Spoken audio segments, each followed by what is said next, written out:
Բարև ձեզ, եթերում բացարձակ արժեքն է, իսկ այսօրվա իմ հյուրը պրոդյուսեր Լիլիթ Գալստյանն է։ Ողջույն Լիլիթ։ Ողջույն Անահիտ ջան։ Շնորհակալ եմ, որ ընդունել եք հաղորդմանս մասնակցելու հրավերը։ Շնորհակալ եմ հրավերի համար։ Վստահ եմ միասին շատ հետաքրքիր ու տարբերվող զրույց ենք ունենալու։ Լիլիթ, դուք այսօր տարբեր հայտնիների պրոդյուսերությամբ եք զբաղվում, կազմակերպում եք համերգներ եւ տվյալ ոլորտում բավականին լուրջ գործունեություն եք ծավալում, որքան էլ որ դուք բավականին համեստ եք, բայց փաստը մնում է փաստ։ Ուզում եմ վերադառնանք տարիներ առաջ եւ խոսենք ձեր գործունեության սկզբից։ Ինչպես եղավ, երբ հայտնվեցիք այստեղ եւ արդյոք պատկերացնում եք, որ այսօր կգրանցեք այն հաջողությունները, որը գրանցում եք։ Ոյ, շատ հետ պետքա գնամ, ինքը շատ դժվար ու բարդ ճանապարհ է եղել։ Մինչև 2020 թվին ամրապնդել արդեն ես որպես կայացած մարդ, մենեջեր, ասված, պրոդյուսեր կապ չունի որակավորումը ոնց կտանք, շատ դժվար է եղել։ Շատ փորձությունների մեջով եմ անցել, մինչև որ կարողացել եմ երևի կերտեմ այն մարդկային կերպարը, որը որ կարա նաև եւ լինի աշխատող, եւ լինի ինքեր, ու հանրության առաջ էլ տենց չեմ կարա մատնացույց անեմ բոլորին հետ ես եմ։ Ես մեջքի հետևում աշխատող մարդ եմ։ Իմ գործն է այդ։ Նշեցիք բարդ ճանապարհ է եղել։ Այս պարագայում ինչու՞մ է կայացել բարդությունը։ Ոլորտում շատ են եղել մարդիկ, պետք էր տարբերվել, պետք էր վստահություն ձեռք բերել։ Որն էր այս պարագայում բարդությունը այս ճանապարհին։ Բարդությունը կայանում էր նրանում, որ պետքա դու քեզ ներկայացնես, որ դու արժանի ես այդ հաստիքին։ Դա կլինի ադմինիստրատիվ աշխատանք, դա կլինի ռեժիսորի օգնական, կապ չունի ինչ ուզում ա լինի, ես պետքա ինձ ցույց տամ, որ ես կարամ դա անեմ, որ ինձ վստահեն, երբ որ պրոյեկտը մենք պետքա սկսենք ու հանկարծ անեն չստացվի, մի օր հետո ասեն դու ես, ինչի համար։ Այսինքն պետքա մաքսիմալ կարողանա ես ինձ ցույց տայի, որ ես կարամ այդ գործը անեմ։ Ես իմ վրա վստահ եմ, ես գիտեմ, որ ես կարամ, կազմակերպչական այդ ձիրքը շատ է, էլի իմ մոտ ձևավորված, կարամ անեմ, գիտեմ, որ կարամ, բայց քեզ դա վստահեցնելը ու հավատներ շնչելը մի քիչ դժվար է լինում։ Այդ էր դժվարությունը, թե չէ մնացածը օքեյ է։ Վստահությունը իհարկե, վստահություն դիմացինի մոտ առաջացնելը ամենաբարդ գործն է, երբ ինքդ չես ուզում ներկայացնել քեզ, բայց ուզում ես հասկանալ, թե իրականում դու ինչ ունակություններ ունես եւ այսօր ձեզ վստահում են ոլորտի լավագույնները։ Սուպերսակոն, Սարոն, Լուսահոգի Արամ Մարտիրոսյանը, եթե Լիլիթ խոսենք այս ամենի հակառակ կողմի մասին, պատասխանատվության։ Պատասխանատվության զգացումը ամենաբարձրն է աշխարհում, որը որ կարա լինի։ Արայի հետ աշխատելուց մաքսիմալ կարողացել եմ կոփեմ ինձ, որ ես պինդ լինեմ ոտքերից վրա, որտեվ իր պահանջկոտ լինելը ավելի ծանրացնում էր իմ աշխատանքը։ Այն որ դու գիտես, որ դու վստահ ես դա կարաս անես, բայց երբ որ աշխատում ես նման արտիստի հետ, ինքը հզոր գիգանտ էր, էլի, իր հետ աշխատելուց մաքսիմալ ավելի շատ ես կարողանում, դու բերես այն հարթակին հասցնես, որ ավելին անես, քան ինքը սպասում է, որտեվ իր տեսակը մի քիչ ուրիշ էր, չգիտեմ, երևի թե տենց էկրաններից ծանոթ կլինեք, բայց ինչ էկրանից դուրս էր իր հետ շփումն ու աշխատանքը, չգիտեմ, այդ ամենադժվարն էր ու ամենա իմ համար հարթակն էր, ամենաբարձրն էր, հա։ Իրանից հետո աշխատելը արդեն ոնց որ ես տիրապետում եմ խաղուպար լինի, հա։ Հա, ես տիրապետում եմ, ես կարամ։ Սարոյի հետ աշխատելը մաքսիմալ հաճույք է։ Ես չգիտեմ ինքը մտածելակերպը իր մտքի թռիչքը, սենց շատ մեծ է, շատ հեռուն է, ու այդ ամեն ինչին հասնելը, որսալը անելը, այդ էլ իր էքշնը ունի։ Իր հետ էլ աշխատելը ուրիշ ճյուղ է ինձ բացել։ Սակոյի հետ աշխատելը թեթև, հանգիստ, ինձ չգիտեմ, բարի շատ, ինձ ասում է դու շատ չար մարդ ես։ Չար։ Ասում եմ, հա, սակ համաձայն եմ, երբ որ դու արթնանում ես Ամերիկայում, տեսնում ես արևը, պայմանները, լույսը, ինքս ինքն դու բարի ես դառնում։ Դու արթնանում ես Հայաստանում, տենում ես մռայլ, պարտք, խնդիր, նեգատիվ, ու այդ ժամանակ ինչ բարի է։ Երբ որ ինքը ուզում է ինչ-որ մեկին մի բանով օգնած լինի, այդ շատ է, էլի, շատ է անում, ասում եմ, սա կարի, քիչ կոնսպեկտ ենք, այս մի հարցը սենց չանենք, այն մի հարցը նենց չանենք, շատ չար է։ Ո՞նց գիտեմ չար եմ։ Ես չեմ ճանաչում ձեզ անձնապես, բայց վստահ եմ, որ ոչ, ուղղակի Ամերիկայում ապրող մարդիկ այլ մտածելակերպ ունեն եւ որոշակի առումով նաեւ ծանոթ չեն Հայաստանում այնպիսի մարդկանց, ովքեր որ տեղի անտեղի օգնություն են խնդրում։ Ու ցավոք սրտի գալիս հայտնվում են իրանք մեր ճանապարհին, դե իմանում են, որ մարդը սիրում է օգնություն տալ, նո օգնություն չէ, բարի գործ անել, այդպես որակավորեմ, ու դրա համար գալիս են տենց հերթ, հետո հասկանում ես, որ չէ, էլի, սոկ չի կարելի։ Մի քիչ։ Լիլիթ, խոսեցինք ի սկզբանե Արա Մարտիրոսյանի մասին։ Ես հիշում եմ, երբ այդ դաժան լուրը հայտնվեց համացանցում, դուք առաջին մարդն էիք, ով հրապարակում արեց, եւ հետագայում արդեն դուք խոսում էիք Արա Մարտիրոսյանի մասին, նշելով, որ այն բացի գործընկերներ լինելուց այնքան մտերիմ էիք, որ ինքը ձեզ նույնիսկ պատմել էր իր վերջին երազը։ Լիլիթ, ինչ զգացողություններ էր այդ ժամանակ, երբ երազը դուք արդեն գիտեիք, որոշակի առումով նա ձեզ զգուշացրել էր այդ մասին, ճակերտավոր ասած։ Ցավը հենց դա էր, որ ինքն էլ գիտեր, ու դրա դիմաց ոչ մի բան չէր անում, չէր կանխում։ Ինքը ոնց որ սպասում էր դրան, չգիտեմ, տենց իմ համար շատ ծանր է իր մասին խոսելը, որտեվ այդ 5 տարիները, որ ես իր կողքին եղել եմ, ես ոչ թե աշխատող եմ իր համար եղել, ոչ թե համերգ կազմակերպող կամ կլիպ նկարող կամ ֆոտոշութ անող, այլ մարդ, ում հետ որ ինքը կարողացել է ընկեր լինի։ Մենք իրոք ընկերություն ենք արել, ու ես չգիտեմ ինքը իմ համար չեմ կարող ասեմ, նմանատիպ երկրորդ մարդ էլ դժվար թե հանդիպի իմ կյանքում, ու երբ որ իր մամայի հետ խոսում ենք, որ ինչ որ շրջագայության էինք գնում կամ ինչ որ բանի, ասում եմ, որ քո հետ է, ես գիտեմ հանգիստ եմ արդեն։ Այսինքն ես այնքան եմ այդ ապահովությունը հա տվել իրան, շատ դժվար էր իր հետ, եւ իր ուղեկցող հիվանդությունների պատճառը, եւ իր ծանր բնավորությունը, եւ իր պահանջկոտ լինելը, չգիտեմ։ Լիլիթ, ինչու չէր հետևում իրը։ Ինքը սիրում էր կյանքը հենց այսօր, հենց այս պահին։ Ինքը սիրում էր այդպես ապրել։ Ինքը հետոյի համար ոչ մի պլանավորում չէր անում։ Այսօր ենք ապրում, լավ ենք մենք զգում, ոչինչ որ վաղը կգնանք հիվանդանոց ու նորից այդ ընթացքը կանցնի, 7 հատ ստենդ ունենալ սրտին, ճնշում, ինֆարկտ տանել ու շաքար ունենալ, այդ տեսակ ոչ մի տղամարդ չի կարա։ Ինչ տեսակ ուզում է առողջ լինի, ոնց ուզում է հետևի իրան, այդ չի կարա։ Այդ ուղեկցող հիվանդությունները իրան չէր կարա թողներ, էլի, որ տենց ամեն ինչ ինքը պլանավորած աներ։ Բոլորս էլ հասկանում ենք, ես էլ ինքս էլ ունենամ այդ ամեն ինչը ինձ մոտ ուղեկցող, ես էլ բնականաբար ոչ մի ձև չեմ նայելու վաղը ինչա լինելու, ապրելու եմ հենց հիմա, հենց այսօր։ Բոլորի մոտ է այդպես լինելու, չեմ կարծում, էլի որևէ մեկը կկանխի դա, ինչքան էլ ուզենա, չի կարա։ Իսկ հիշում եք ձեր վերջին զրույցը։ Հա։ Փորձում եմ չհուզվեմ։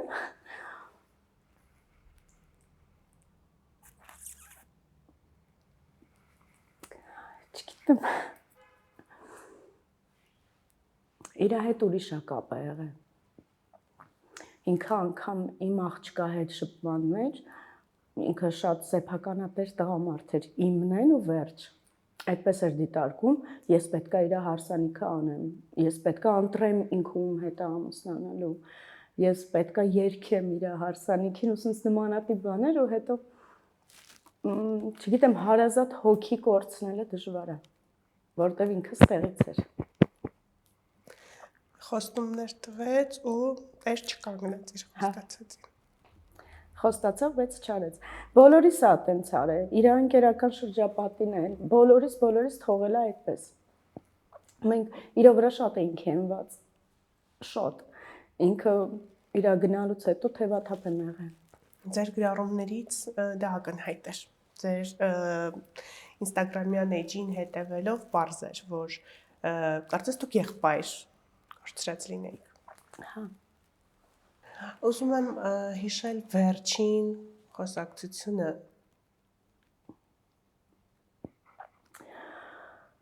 Իր մամայի 40 օրներ, որ հավաքվեցինք հարգելու, դրանից հետո վիրահատությունից նոր էի դուրս եկել, իմ մոտ էլ տենց վիրահատական շրջան էր անցել ու լավ չէի քայլում, բոլորս որտեղ նստած էինք հացին, Վերկացավ սկսեցի մեծ ձևերը անել, չէի կարողանում մեջքը սուրտ են ստատիկի պես էի քայլում։ Վերջին օրն է որ տեսել եմ իրան ու այդ գիշերը չլուսացավ էլ։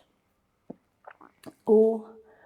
այդ ձևերս անելուց հետո եկավ ասեց, հանը երեկոյան գնանք հաց ուտենք։ Ժամը 10-ին պայմանավորվել էինք ու չզանգեց, որտեվ արդեն միտքը փոխվել էր իրա, հետո գրեցի, ասաց, որ ընկերներիս հետ եմ ու բարձացավ արդեն իր ընկերների մոտ։ Երևի այդ 10-ի զրույցը, չգիտեմ ինչ կլիներ, ոնց կգնար, բայց իմ համար տենց միշտ սպասում եմ, որ հեսա 10-ն է լինելու։ Ներողություն եմ խնդրում։ Ձեզ մտովի տեղափոխելու այդ շրջան։ Լիլիթ, եւ այս թեմայի վերջին հարցն շատ հետաքրքիր է, եւ դուք նշում եք, որ Արան ձեր խորհրդատուն է։ Ուզում եմ իմանալ ինչ խորհուրդներ է տվել նա, որ մինչ այսօր այստեղ պահում եք եւ դրանցով առաջնորդվում եք։ Հիմա ես ոնց կամ, ոնց տեսնում են ինձ, այդ ամենը իր խորհուրդն է։ Դրսևորելու ձևը, խոսելու ձևը, պահելու ձևը, ներկայանալու ձևը, ընկերություն անելը։ Ոնց առաջնորդվում եմ, այդ ամեն ինչը իրանով է գնացել, որտեվ ինքը չէր կարա ծույլիկ ընկեր ունենար, ինքը չէր կարա շփվել մի մարդու հետ, ով որ կիսատ էր, ինքը շատ բարդ մարդ էր, շատ, բայց միևնույն ժամանակ շատ սեր էր իրանից տալիս, ինքը ոչ մի ձև չի կարողացել այդ սերը թաքցնի, իր հոգում, իր սրտում այնքան շատ էր այդ սերը, ու բոլորին սեր էր տալիս, իր առաջին հանդիպումից հետո իմ ընկերներն են անգամ, որ ծանոթացնում էի, հանդիպում էին, առաջին հանդիպումից հետո դուրս էին գալիս, ասում էին, այս ինչ մարդ, այս ինչ լավ, այս ինչ ջիկիարա, այս ինչ սենս, ու այդ ամեն ինչը տենց հասկանում ես, որ քո կյանքում շատ կարճ տևեց, այդ 5 տարիները այնքան մի ակնթարթի պես անցան, իր խորհուրդներն էլ բնականաբար այդպես մնում են ականջիս մեջ, երբեմն խախտում եմ, որովհետև չեմ կարա այդքան իդեալական լինեմ, ոնց որ ինքն էր տեսնում։ Բայց ինչևէ։ Իրականում անգամ հանրությունը չի հարմարվում այդ կորստի հետ եւ երբեմն YouTube-յան ալիքում օրինակ լսում եմ իր երգերը, ես չեմ պատկերացնում, որ չկա։ Դե պատկերացրու դա ինձ համար ինչքան դժվար է։ Երբ առավոտը դառնանում ես իր հետ խոսալով, օրվա ընթացքը իր գործերով է, երեկոն ավարտվում է իր հետ խոսալով, ու մի հատ օր այդ դադարում է։ Այդ անբացատրելի շատ դժվար բան է, շատ։ Քո հոգուց մի մասնիկ կորում է, որը քո առօրյան է։ Այս կարող է մենք էգոիստ ենք, գիտեք։ Միգուցե մենք մեր մասին ենք մենակ մտածում։ Միգուցե հիմա ինքը ավելի խաղաղ է, ավելի առողջ ու ավելի հանգիստ է։ Բայց մենք մտածում ենք, որ ստեղ լինի, մենք շոշափենք, մենք զգանք։ Հա։ Ու այդ շատ շնորհակալ եմ, իհարկե, շատ շնորհակալ եմ հանրությանը, որ նմանատիպ մեծ արձագանք տվեց իր կորուստը, այդտենց ցավ ապրեցին բոլորը, որտեվ ավելի ցավոտ կլիներ, երբ որ հասկանայր, որ այս ժողովրդի համար միևնույն է, որտեվ արտիստ նման մարդ շատ հազվադեպ է ծնվում։ Հիմա եթե մենք իրոք նայենք, իր ձայնային տեմբրից չունենք։ Բացակայ է դա, ու չի լրացվելու։ Միգուցե մենք չտեսնենք, հետո որևէ մեկը հայտնվի, բայց այդ արտիստը, որը ծնվել էր իրոք երաժիշտ, իրանից էլ չկա, չի լինելու։ Մենք կարոտով ենք լսելու այն երգերը, որոնք որ ունի։ Մի քանի երգ լավ է, որ կարողանում են թողարկեն հիմա, գոնե այդպես կարողանում ես մի քիչ այդ բացը լրացնես, հա, մի քիչ ասենց կարոտը փորձում ես կոտրես, բայց միևնույնն է գիտակցում ես, որ հեսա կվերջանա։ Այդ անսահմանափակ չի, Հայկոյի պարագայում էլ անսահմանափակ չի։ 1 երգ, 2 երգ, տարի, 2 տարի, հետո հասկանում ես, որ վերջացավ։ Գիտեք, ձեր խոսքի ժամանակ մի բան հիշեցի, որ վերջին երգը լսելուց հետո ես մտածում եի, տեսնես հաջորդը ինչ երգ է լինելու, այսինքն այնքան չէի հավատում նրա կորստի հետ, այնքան չէի ուզում հավատալ։ Տեսնես հաջորդ շեդևրը որն է։ Հա, իր թողարկած բոլոր գործերը, ոնց որ ամեն մեկը մի ինչ որ հարթակի վրա պետքա լիներ ու դա պետքա այտենց level up-ով լիներ։ Ոչ մի գործ ինքը չի արել, որ մնացել է շողքի տակ։ Միշտ սիրվել է, միշտ ընդունվել է, միշտ ոնց որ ինքը գրեր այն երգերը, որոնք որ տալիս էր մեզ,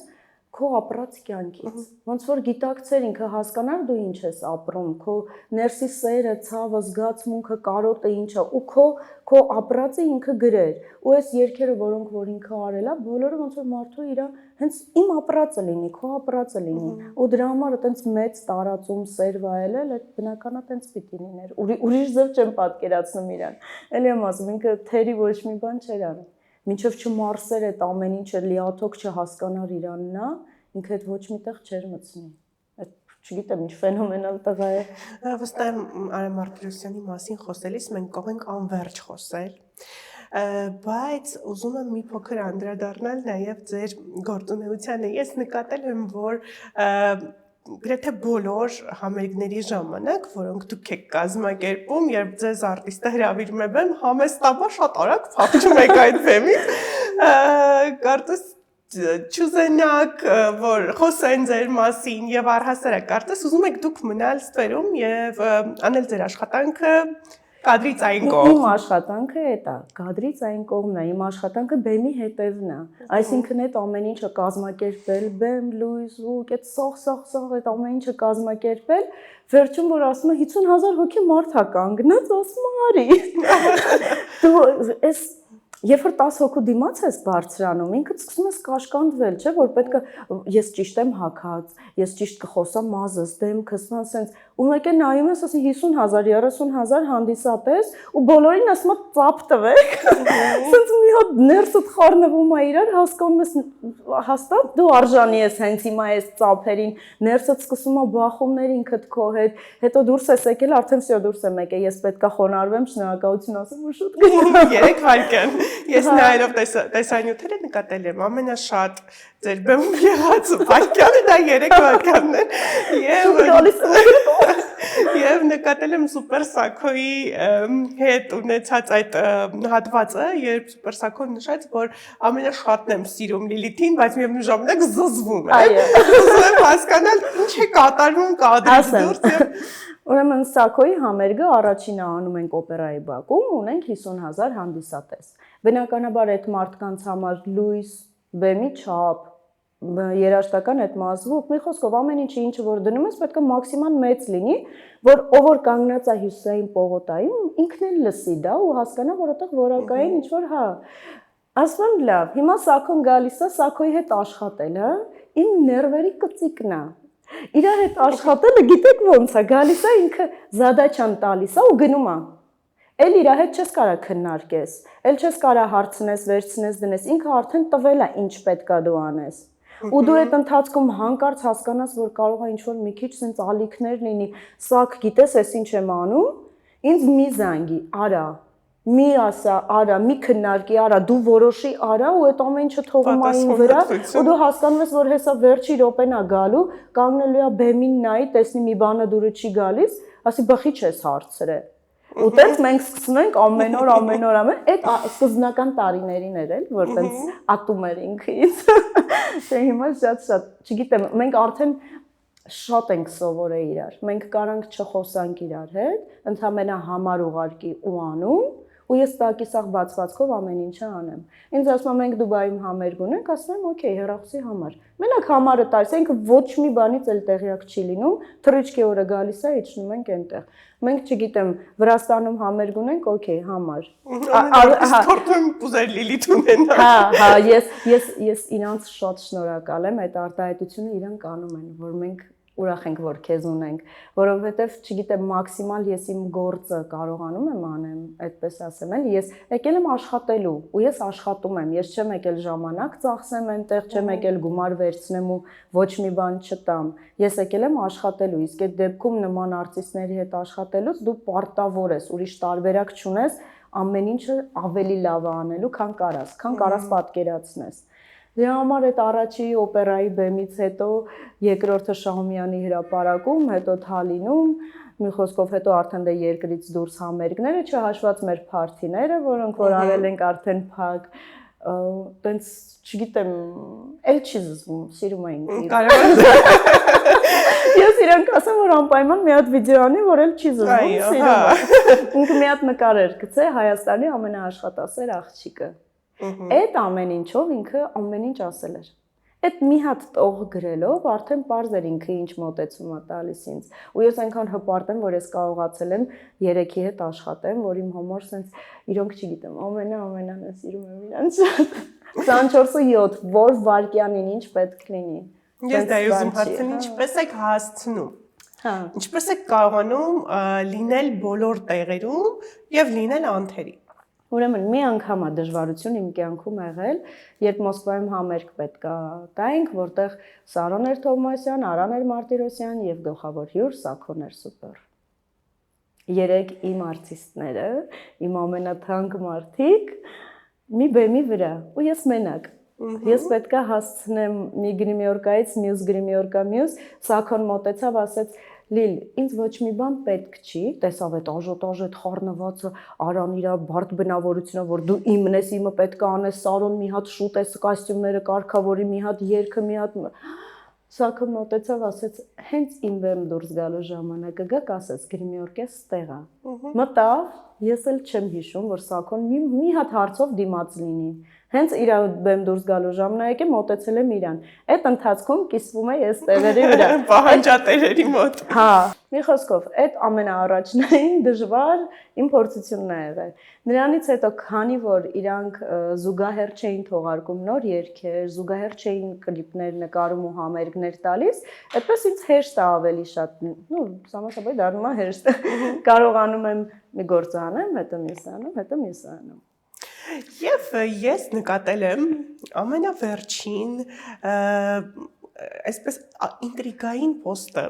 որը ձեր ծննդյան տարեդարձի օրն էր հրապարակված։ Տեսեք Լիլիթ, երբ ձեզ նայում ենք կողքից, դուք բավականին ուժեղ կնոջ տպավորություն եք թողնում։ Այդ տեսանյութը նայելուց ես տեսա մեկ այլ Լիլիթի,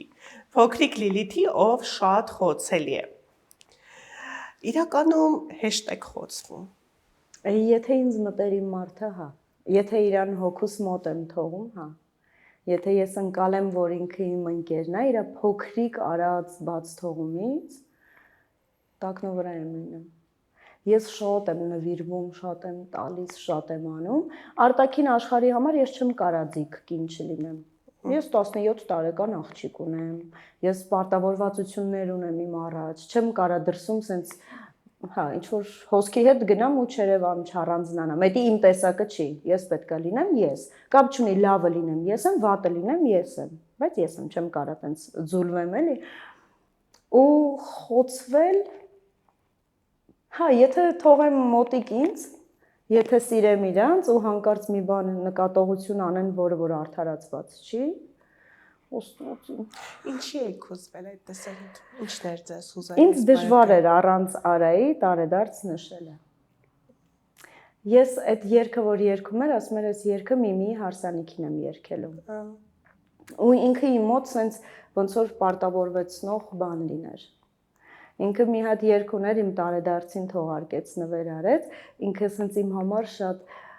սիրելի երգ է։ Բայց այս, որ արդեն երախուն էր վերաբերվում ու պետքա ես կերգեմ Միմիի հարսանիքին, այդ ոնց որ սենց մի քիչ պարտավորեցնում է, որ ավելի շատ ուշադրություն դարձնես այդ երգին, ավելի շատ հուզվես, ավելի շատ սիրես, ու մենք այդ տեսահոլովակն էինք արդեն պլանավորել ոնց պետքա նկարեինք, ինչ անեինք, ինչ դերասանուհի է խաղալու, սենց մի խոսքով ամեն ինչը մի քիչ սենց դժվար էր այդ երգի հետ կապված էլի, տենց հեշտ տանելը, իսկ այդ երգը հենց ես լսում եմ Կես վարկյան է պետք, ու էլ չկամ։ Ես պատկերացնում եմ Միմի հարսանիքին, այդ երգը լինելու է, այդ երգը լինելու է։ Ես չգիտեմ ես ոնց կլինեմ արդեն։ Հա, ես չգիտեմ իմ գոյությունը այդ ժամանակ ոնց կդրսևորվի, բայց հենց այդ երգն է, հա։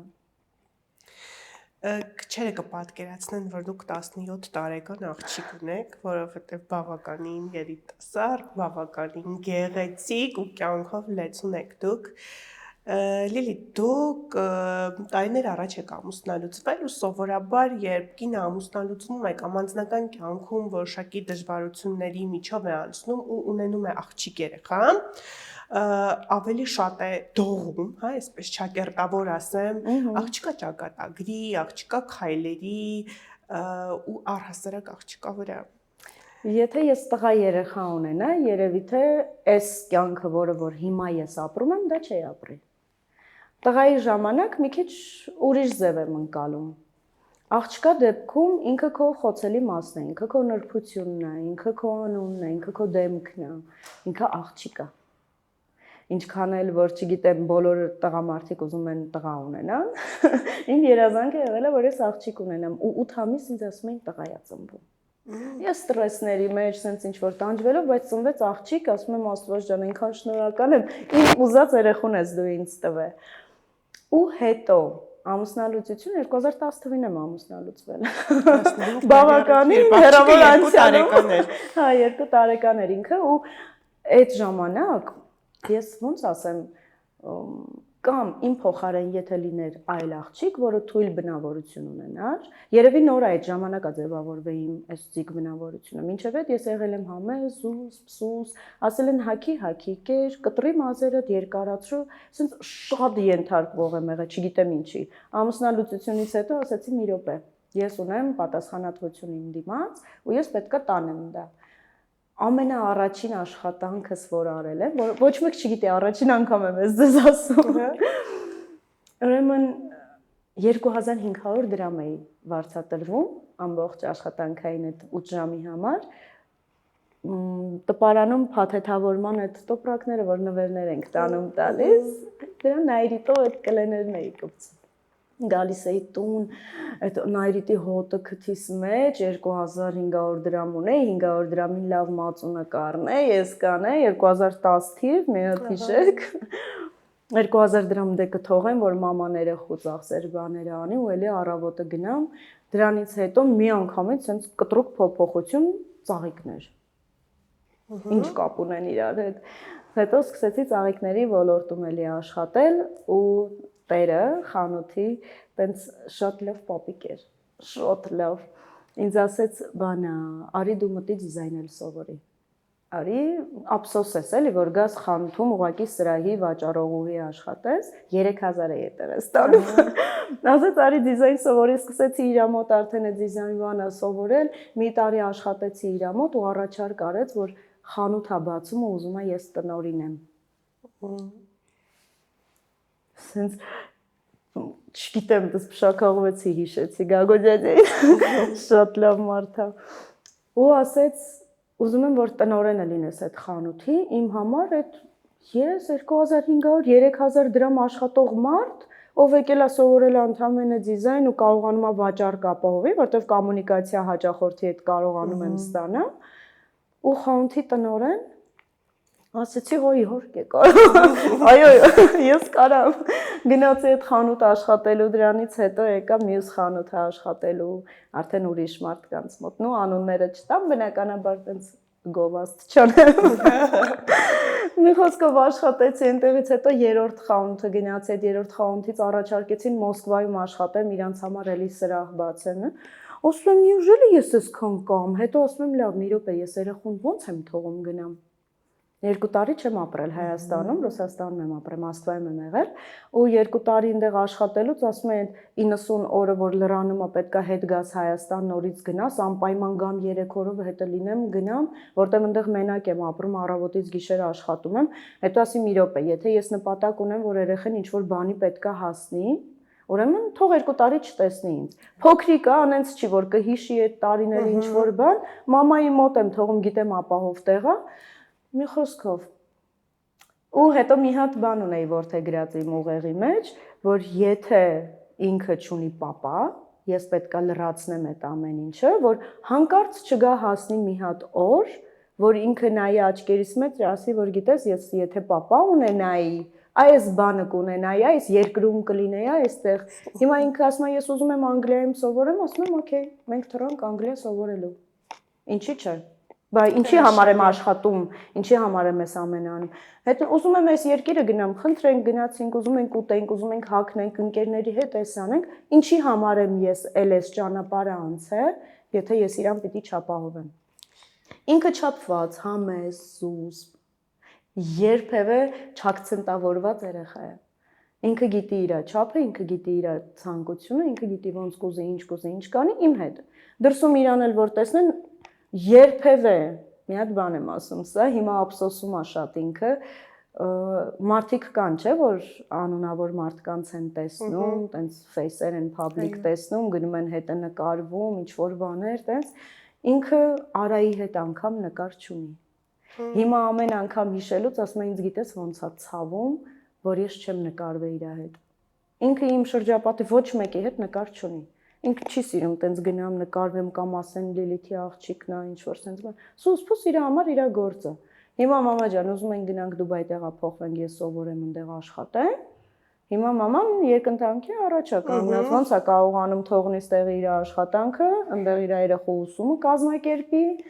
Ու հիմա հեսա 12-րդ դասարանը ավարտում է ու տեսնենք ինչ ենք անում։ Բավականին բարդ ընտրության առաջ եք։ Հա, միակ լավ բանը, որ 4 ժամ հեռավորության վրա է։ Ամերիկա չի գնում, որ ասեմ, տենց պետք է ես տրամադրվեմ, ինչ որ բան,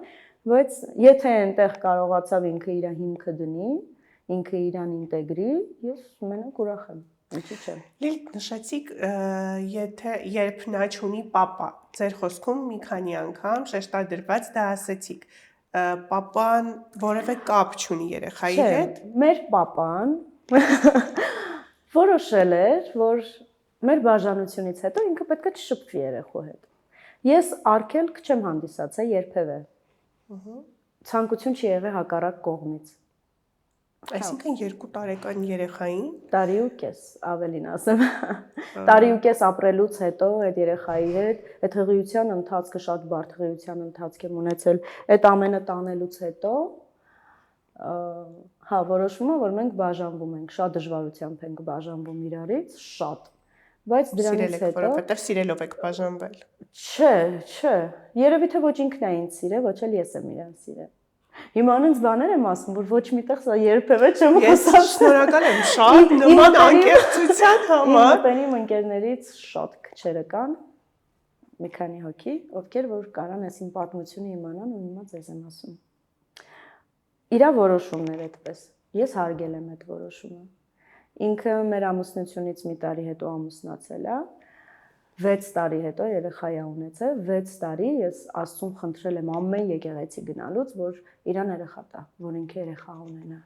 Շատ եմ խնդրել, 6 տարի հետո է դա իրականացել իր կյանքում, բայց տենց հետաքրքիր է եղել ձեր խնդրանքը, եթե չեն գնահատում երեխային,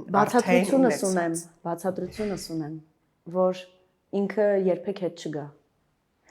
Աստված իրան երեխա տա, ինքը ընտանիք ունենա, փառքաստու 2 տղաներ ունի, իմ աղջկա նմանակներն են ուղակի, այնքան նման են իրար։ Միմին էլ եմ ասել, որ դու աղբերներ ունես, որ կարա տարիներ չես կարա ասես ինչ լինի, կապ չունի, որ դուք 10 քանի տարի տարբերություն ունեք, բայց կարա գա տարի, երբ որ դու իրանց պետք լինես, ու դու պիտի իրանց օգնես։ Այդ պիտի բառը մենք չենք սիրում մեր առօրյայում օգտագործել, բայց այս դեպքում պիտի օգնես։ Իրանք քո փոքր աղբերներն են։ Ճիշտ է, իրանք կապի չեն, երբևէ չեն տեսել, անգամ երևի իրար գոյության մասին չգիտեմ այն կողմը, հակառակ կողմը ոնց է, էլի պատմելա, որ աղջիկ ունի թե չունի, չեմ կարա ասեմ, բայց ինչևէ։ Ես լավով եմ շատ նայում։ Հիմա։ Միմին նայումա 0։ Միմիի համար այդ դաշտը բաց է։ Այդտեղ ոչինչ չկա, դատարկություն է։ Միմին ոչինչ չի հիշում, իր պատկերացումներն էլ այն է, ինչ որ ես կարամ ասեմ։ Քանի որ 2 տարեկան երեխան դժվար թե կարողանա ինչ որ բան իր ուղեղի մեջ սեպի, որ հիշի, հետո ինչ որ դրա մասին քննարկումներ բան լինի։ Եվ կարծում եմ Փառք Աստծո։ Հա,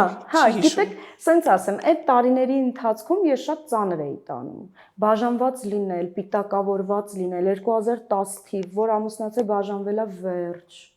որ արդեն всё իր կյանքը չի ստացվի։ Առաջարկներ եմ ստանում ամուսնության երեխուն թող մամայի մոտ։ Այսինքն, եթե դու ինձ ես սիրում, իմ երեխուն չես կարա չսիրես, ես ոնց պետքա թողնեմ։ Ու հիմա է որ հեշտ է կյանքը դարձել, ստե բաժանում, ստե ամուսնանում, ստե երեխա ունենում, շատ հեշտ է դարձել։ Ու ոչ մեկին չի քննարկում, չի քննադատում, իրար հետ ջերմ շփվում են, իմ ընկերների մեծամասնությունը բաժանված է, բայց այնց են շփվում իրար հետ, ոնց որ 100 տարվա ընկերներ լինեն։ Այդ թշնամանքը դուրս է եկել։ Ես մինչև այդ տրամադրված եմ եղել, որտեվ